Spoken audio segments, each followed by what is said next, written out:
Hello everyone, and welcome to what I would consider our video series of the 9.0.1 tier list for Super Smash Bros. Ultimate. Now, we're doing this video in segments because I want to sort of break down a few of the reasons why each character is where they are. So, in essence, I'll give you guys a little bit of details, between tiers, and I'll explain to you their placements and, where they are as we go along. Of course, because we are in a pandemic, this tier list is only reflected by results that we see online, but also takes into account the performance of characters before there was a pandemic. So if characters were slightly modified, buffed, nerfed, whatever it might be, we're taking into account their previous performance in real tournaments and also seeing how they have been fared in the online meta. It's like a big mix of all things, but for now, it's a general understanding of where I believe these characters would all be if we were playing everything in person once again. So without further ado, let's begin our list with Trash Tier. Now, I call this tier Trash Tier because I think that Nintendo actually has knocked it out of the park with Ultimate in terms of balance when compared to the other Smash games, right? By no means is Ultimate anywhere near close to a perfectly balanced game, but what Nintendo has done is that they made a vast majority of the characters tournament viable, which is really exciting. You compare it to like Melee or even Brawl, where like in Melee half the cast really can never win any like real tournament. Brawl, maybe like a third of the cast can't really do it, and so on and so forth. But in Ultimate, I think apart from Trash Tier and Low Tier, I would say, I think they can win decently sized tournaments, and I really do mean that. It's a lot harder for the the lower mid tier to do it, but it is what it is. It turns out if you balance a fidget cube just so properly in your hand, you can look really closely to realize that you're not subscribed to the channel yet. And if you're tired of me saying this so often, then go subscribe already. And if you already are subscribed, I apologize. This is for those individuals who don't know any better. Pray for them. Pray for them. Let's go ahead and start, because like you'll notice that the mid tier is way wider than like the very lowest of tiers, because there's very few characters I believe that aren't tourney viable. So let's begin. For Trash Tier, and the character that I still do consider the worst in the game, we have Little Mac. Little Mac, long story short, he kind of fucking sucks. The main reason why, of course, is his recovery. He has easily the worst recovery in the game. If you aren't at a certain vertical height off a ledge, there's no way you can grab the ledge or even have a chance of getting back. Sometimes, a lot of the times, he's used to use his KO punch to give him some sort of horizontal boost to get him over there.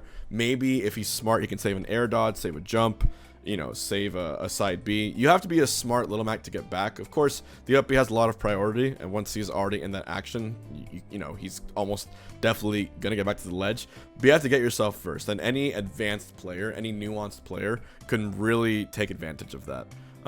He has some redeeming qualities. He can punish landings really well. He has extremely fast smash attacks. He has super armor on these attacks as well too. His running forward tilt is phenomenal. I do like his up tilt. I like his down tilt. I like the fact that you can now chain certain moves into that KO punch, which is like your X factor. But apart from that, like, that to me isn't enough balance for him. Like, and I'm a Puff player. Like, I've hated fighting him a lot of the times too, because that's just a personal preference. And like, a good Little Mac is definitely annoying. It's definitely an annoying character and can actually destroy you on a good online match or even in person. But if you know the formula, you know how to play against him, a lot of the times there's virtually not much you can do at all. And he's the only character I feel that really is that category, sort of like there's nothing I can do. Factor that in with the fact that you can just camp him for the entire game, and it's a huge problem. So yeah, that's Little Mac. And the only other character that I would put in Trash Tier is actually Ganondorf. Ganondorf, we've seen him upset a lot of people. We've seen him actually have pretty decent runs, especially online. But Ganondorf also falls into the category where his recovery isn't as bad as Little Mac's, but it's so easy to gimp. It's so easy to hit him a couple of times, and it doesn't go that far horizontally. Like, you'll notice that every other character in this game has some form of like a pretty decent recovery, but Little Mac and now Ganondorf, they, it's really easy to mess the recovery. A lot of smart Ganondorf players will save their jump to the very last minute, and then once they're up being, they have a lot of like, you know, when they up B, you can get caught into it really, really easily. But if you are just smart and space around it, there's not much you can do to get back. He's a little better than people give him credit for. His strength, I don't even have to tell you about his strength, how early you can die from an up smash or a forward smash or a down B from mid-air, or the fact that you can die from a back air or an up air or a forward air. You know, all his moves, all his normals and finishers, incredibly strong. Incredibly strong. So in that case, he actually could do some comebacks. But his speed and recovery truly are, I mean, atrocious. It's just really, really poor frame data. And any consistent play, you know, as long as you're sticking to your guns, should be able to take him down. He's a character that if he whiffs, if you just let him whiff, that's basically it. Like, let him whiff, don't get hit by his stuff, and punish him handedly, right? So, together, along with Little Mac, I put him there. Low tier. So, one tier above trash tier. We have low tier. In low tier, I would put Dr. Mario. Dr. Mario, you know, especially in the recent online world, we actually saw players like Maple do some really, really cool stuff. He's actually surprisingly strong. He actually has some pretty nutty kill confirms, especially if you know how to use his up B and know how to use his down air, or I'm sorry, his down B. His up B and down B are crazy finishers at very low percent, and if you're near blast zones, that's really gonna hurt you a lot. You have also pills, which are one of the better projectiles in the game, I would say. Pills do a lot of percent, and they're also kind of annoying to get around. You can aerial through them for the most part, but if you get caught by them, you know, it's a classic tactic of just like pill into a nair or any up air or any continuation, and you're going to eat a lot of percent for that. So you combine that with the fact that he can kill you kind of early, has a really good back throw, has super strong and super knockback heavy and shield stun heavy smash attacks, and you really got to respect the character a little bit. But of course, why is he in low tier? Super slow. His recovery up B is laughable. Him and Little Mac have laughable up Bs. They're the only two characters with truly, like, those up Bs could be the punchline to any Netflix comedy special, and everyone would start laughing. So it's basically, you take Mario and you fuse him with Ganondorf and you see what happens. And if you do that, you kind of get Dr. Mario, and there's a reason Mario is a lot higher than he is. So yeah, that's basically what it is. But a smart Dr. Mario player, and I think in person a really good example is like Louis Money. This is a great counterpick character. This is a great catch you off guard character that you actually have to respect, especially near the ledges and on blast zones. In low tier, we also have Isabelle. I think the Isabelle meta has actually progressed a lot more since the game began. When I first played against an Isabelle, I thought she was probably the worst character in the game. Like, it was she seemed so weak, like, couldn't do much at all. But there's actually a lot of things that I've seen players recently using. Clever placement of her down B, using that fishing rod to get so many kill confirms, using pressure of the down B with aerials, with platforms to sneakily, you know, maybe sometimes they throw the fishing rod and it hangs over the ledge a little bit and it catches you. Sometimes when you're trying to edge guard an Isabelle, they'll throw the fishing rod and back through for a gimp. There's a lot of little tricks people put in there. She also has a really good up air that I like a lot. That little broom up air that she has. It's a great anti-air tool. Comes out pretty fast. Obviously her recovery, she can recover from anywhere. Same as Villager, right? It's a good recovery. It's a good solid recovery. You can gimp her with the balloons, but it's really hard to get, especially if you know how to space. The only thing with Isabelle is that the character kind of feels like a giant gimmick, right? I think the biggest thing holding her back is that her fishing rod can be shielded, right? If you couldn't shield fishing rod, this character, whole different story. Whole different story, because the command grab setups that you could do with fishing rod to confirm kills would be absolutely nuts. And if you can like B reverse it too, maybe add that in a little bit, you know, if that was the case, like, it would be some really, really cool stuff. But apart from that, you know, she just feels really lackluster. Has a lot of trouble closing stocks, you know, has a pretty good fast up smash. Forward smash is a little bit laggy, but a lot of her moves aren't very, very good. Decent aerial games.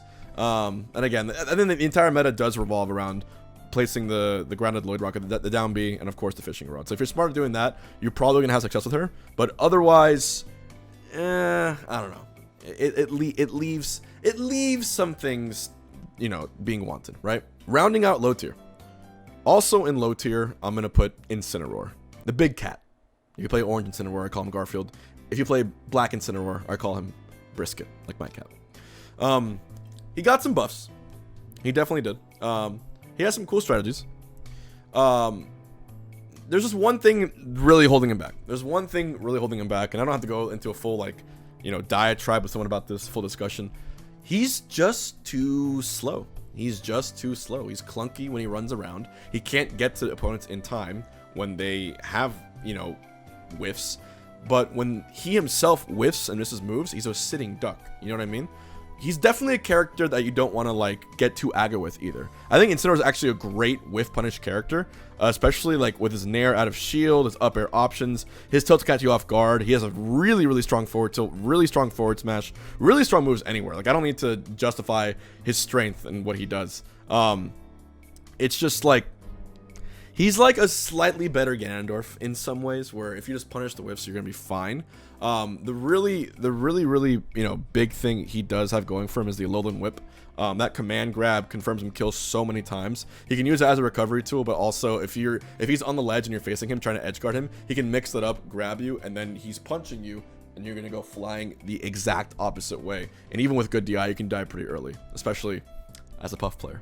But in general, I will say that, like, he does have sometimes decent frame data.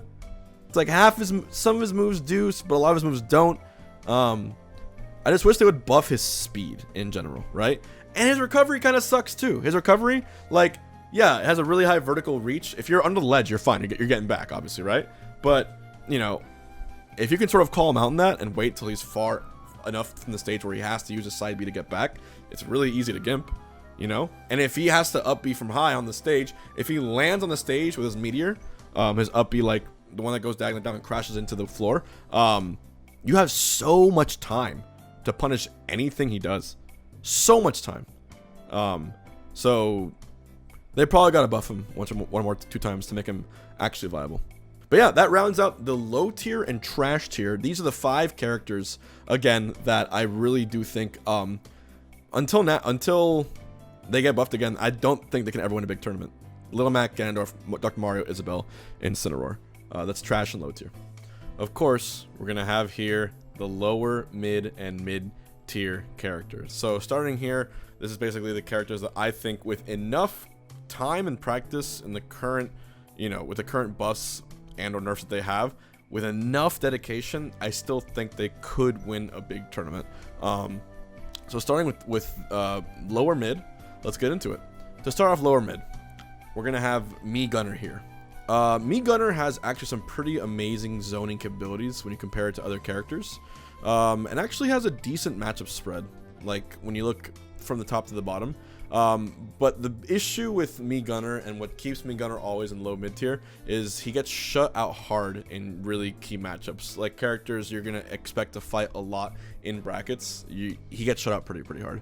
The biggest thing limiting Mii Gunner is the fact that he has a very hard time getting out of pressure, right? He's you know, he does best from a distance. He does best when he can use his projectiles and pressure you as much as possible, especially given the fact that all his projectiles have slightly different timings. If you're smart, you can sort of put one after the other. You can catch people with that really good up air that Mii Gunner has for a finisher. You can do a lot of shield pressure. You can get into a lot of people's heads. I think the mental game is really big with Mii Gunner.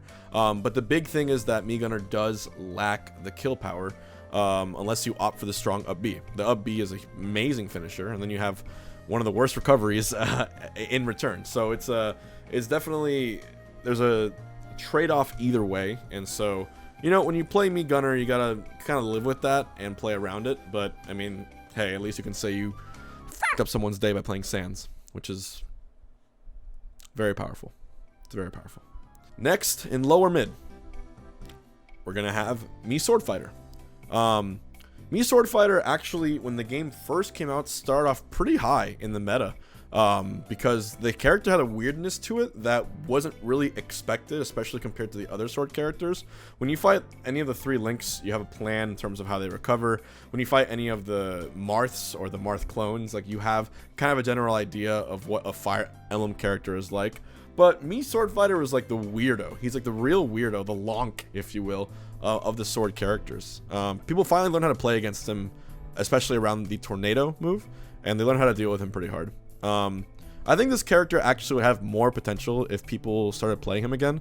If people started sort of understanding exactly when to use his projectiles, if they understood exactly the percents certain moves would kill, especially with Rage. You know, he's got some pretty interesting pressure that he can do on shield with projectiles. He can whittle you down, has a good up air, has some interesting finishers. But in general, I think like the reason this character is stuck in lower mid isn't necessarily because like a bad character. It's more so lack of interest, and you can see from a lot of other players that there's just a lot more to explore with other characters that's more reliable. So for that reason, also lower mid. Also in lower mid,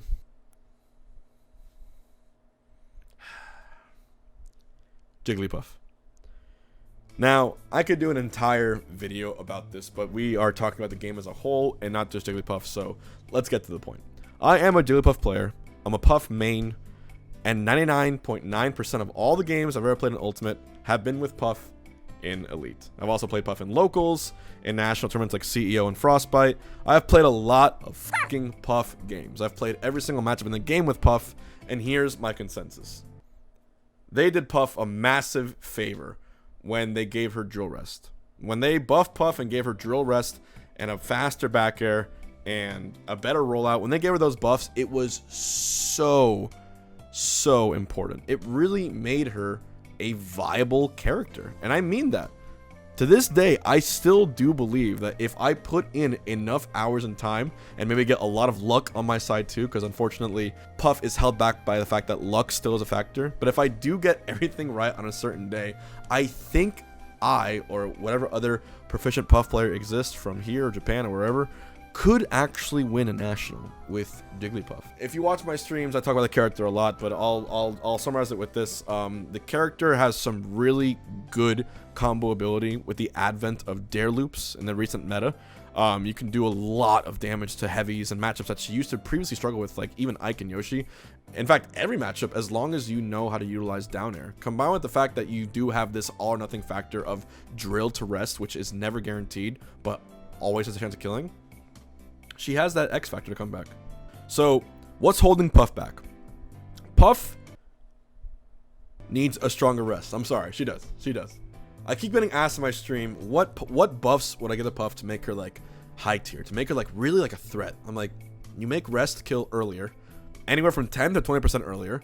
You make her sing always active during the duration. Sing has 3 big flashes in the hitbox. If you get hit by those and you're touching the ground, you fall asleep. And when you fall asleep in this game, it's really good. You're a sitting duck, you can rest them, you can forward smash them, you can do whatever. Landing a sing is basically landing a rest in this game. It's guaranteed death above like 60% for a ton of characters, and if you're below that, you can guarantee an up air rest if you know how to aim it. There's so much you can do if you land a sing. But land the sing, sometimes you gotta call them out a neutral. You can do a Sair, I call that an aerial sing, where you sort of jump into them when you think they're gonna land their shield. You can catch them on a platform, I call that a sing clip.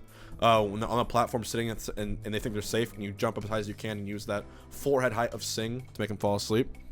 When you hit Sing, it's really good, but you need to buff it still to make it reliable.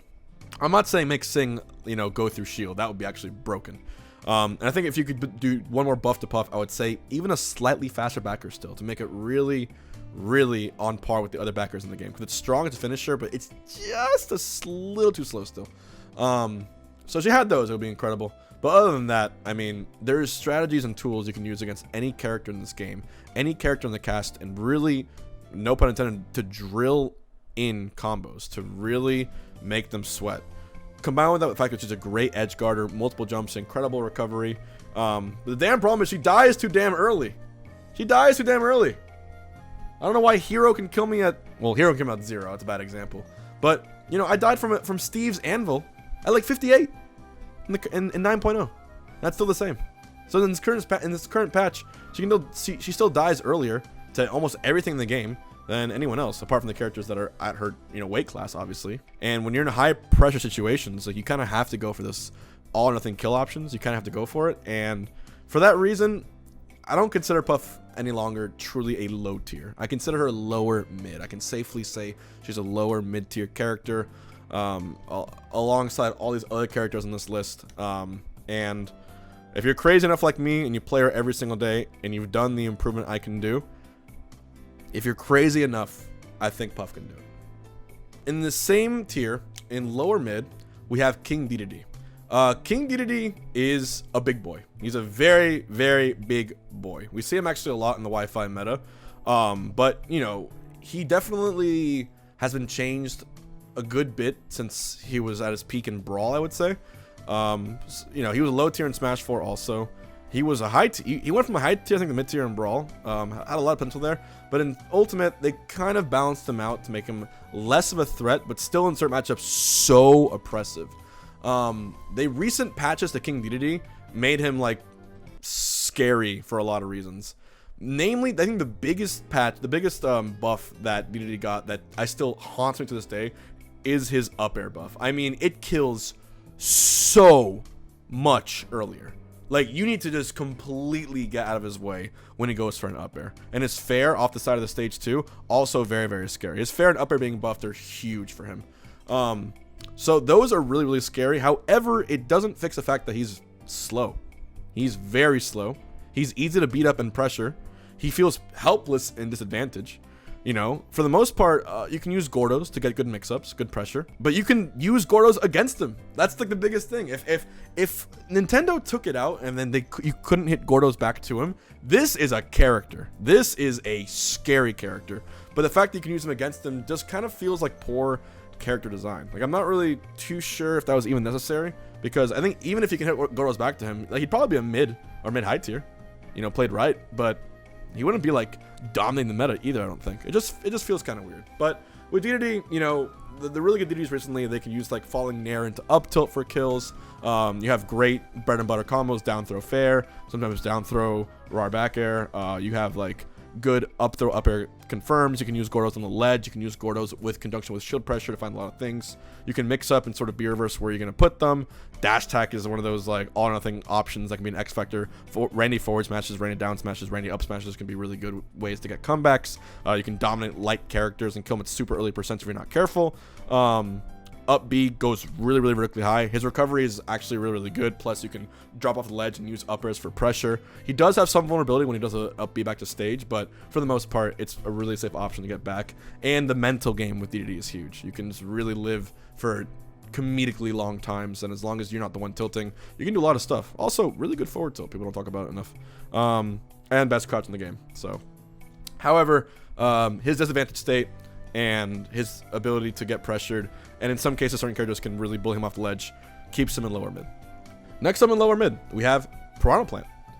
Piranha Plant's honestly kind of strong. It's an interesting type of character that is unlike anything else in the game. The character is very, very heavy, first of all, and the meta revolves around properly using Patui and properly using the Spike Ball. The Spike Ball is an amazing anti-air tool. It kills floaties like Puff really, really early. It is active for a while, even after you shoot it, and Piranha Plant is kind of nimble on the ground. You know, up smash can kill really, really early. Up throw is actually a kill throw at relatively moderately high percents, even against heavies. Aerials are decent. Out of shield game is not too bad. Bear is slow but can kill, and I think the most damage comes when you know how to utilize Patui and the Spike Ball, so especially under platform. So you want to play like the anti-air game, and you also want to like sort of use Piranha Plant's like decently quick dash on the ground to sort of mix up where your opponent's going to be and take advantage of that. However, this character falls apart once you learn the matchup, and once you understand the pattern that Plant has, you see just how few options this character has. Like, recovery wise, like, it's so easy to two frame, I would say. Recovery wise too, you can go low. One mix-up tool that Piranha Plant has both in recovery coming back and in neutral is the down B, where the plant charges up, and there's a huge range attack. And there's also armor on that move, but the issue is there's a lot of cooldown for that move, and once you just time it and realize that that Piranha Plant can't angle as quickly as you can jump in most cases, you can sort of just land a good edge guard to kill the plant and confirm it early, and then otherwise they just fall down and they're just sitting duck, they're sitting plant in this case. So the key to Piranha Plant, just take advantage of the weaknesses, honestly, is what I would say. This character needs buffs, I think. Needs something more. Needs more strength, I think, in general. I think speed-wise, the character's fine. Just needs slightly more strength, or slightly more, like, buffs to the projectiles. Next up in lower mid, Ridley. Ridley is he's too fucking big for Smash. He's just too big. he's huge. The good things with Ridley is that he's really close to mid tier now after his buffs. Ridley's like range is ridiculous. His nair is ridiculous. Sometimes if you're smart, you can land a down B. Obviously, huge damage output. Forward smash can kill really, really early. The fireballs are a good pressure tool, and you know how to use them, especially under platforms. Recovery is hard to get because of how much priority it has, not to mention it can kill you too if you're not careful. You have some like all or nothing options like down smash and up smash to make yourself win. It can be a really, really tilting, annoying character, but this Ridley just gets shut out so many times from the right character. Like, I don't know if you've seen like the Ridley like Palutena matchup, or Ridley versus a good zoner, Ridley against like a projectile spamming character, Ridley against like the Belmonts. It's just hard, and because of his sheer size, that is his downfall. If you take Ridley and made him half the size, he might be a really good character, because then you have all the good stuff and he's hard to hit, but he's really, really easy to hit, and that's the issue here. And not to mention the fact that he's lighter than the heavies. That's like his big downfall. Puff can, well, I'm a Puff player. Puff can kill Ridley from the up air rest on the floor from 55.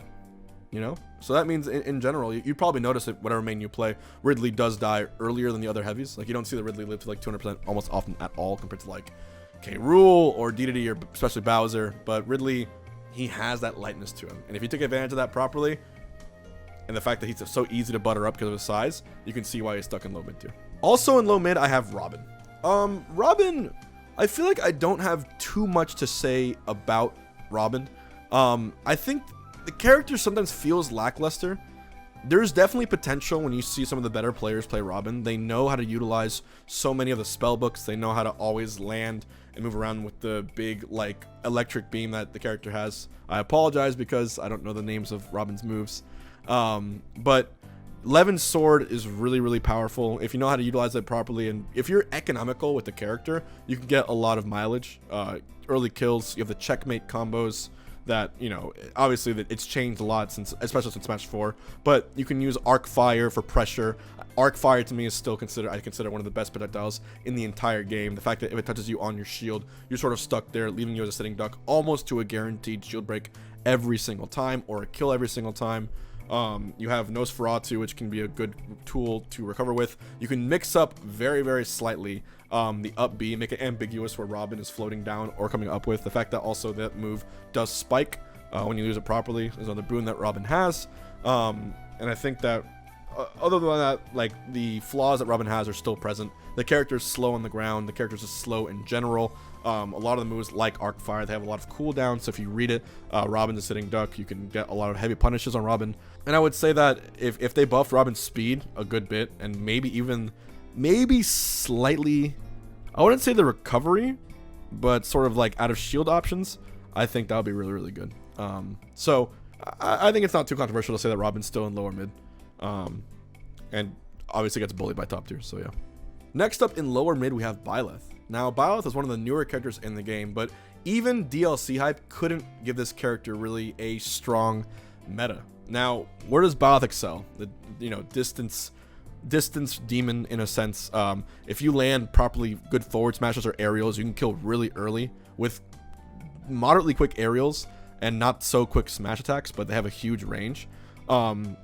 Nair is pretty decent. Up air kills early. Up smash kills really, really early. The character is very, very strong. You can also mix up Byleth's down B to break shields, to embarrass your opponents, to turn it around. And sometimes they don't really, they kind of underestimate it. They underestimate like how devastatingly powerful that move is, and you can die really, really early. In terms of recovery, Byleth's grapple is one of the longest in the game. You can also grapple off your opponents if they're trying to spike you or edge guard you, something to consider. But this character's weaknesses are super evident. When you're close to Byleth and sort of in their face, there's not much you can do. Maybe nair out a shield, but like you can rush down the character pretty hard.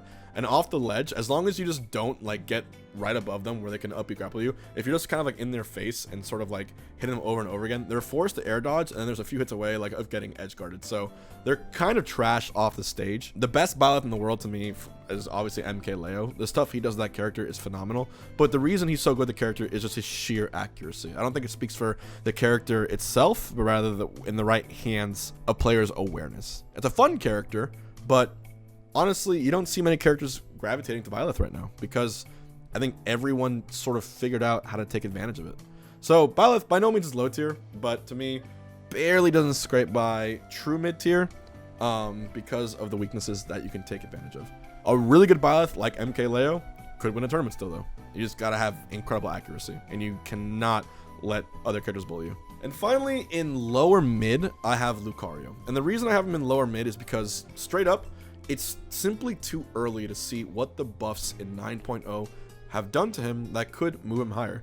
With using the fact that you can use Aura, and the fact that this character is powered up by both Rage and Aura, makes him intimidating in every sense. It's kind of like you're fighting a Little Mac, and Little Mac always has like a really strong punch packed up. But with Lucario, the longer you let him live, the scarier it gets. And if you're already scared and intimidated, you're gonna be playing more defensively, and Lucario can take advantage of that, right? This character to me used to be really bad. A lot of people put him in like bottom tier sometimes, but I've seen the more recent meta and advance with it, and I've seen how much they fixed and how much more strength they gave him with Aura. So I have to at least put him lower mid. I don't know if he's gonna go higher than this, but I think right now with what he has with the current buffs, it's scary. It's really, really scary. And the character, with the fact that he's the only character that gets stronger with added percent, already gives him huge tools. His recovery, especially high percents, is pretty good. You know, it's laggy, but you can recover from a long range away. Aura Sphere, it can be a really troublesome projectile, can do pressure on shield. He can do it right in your face and do a lot of options out of it. He can be kind of hard to catch because he's not a huge character. He's on the smaller side, and with proper air dodges and sort of down Bs and using those counters and mix-ups, he has a lot of ways to get around a lot of approaches characters do. But again, his flaws are definitely present there. Frame data is by no means great. You can edge guard him kind of easily as long as you read where his up B is going. Has a lot of trouble dealing with range, a lot of trouble dealing with zoners. And yeah, you just have to, again, be kind of like a surgeon and really, really be careful. But with these buffs, you might call me crazy, with these buffs, I did put him in lower mid tier, which means I do believe on a really, really, really good day, this character could win a big tournament. It's me. This is the one character on the list thus far where it's like me sort of having blind faith in the buffs that he got, but me also seeing firsthand, thanks to a good Lucario player, the potential he has. So time will tell for this one. I think this is so far the character I'm most unsure about placing on this tier list, but yeah. So we'll see what Lucario's got. All right, guys, and that is the end of our lower mid tier for this video. Next up is mid tier.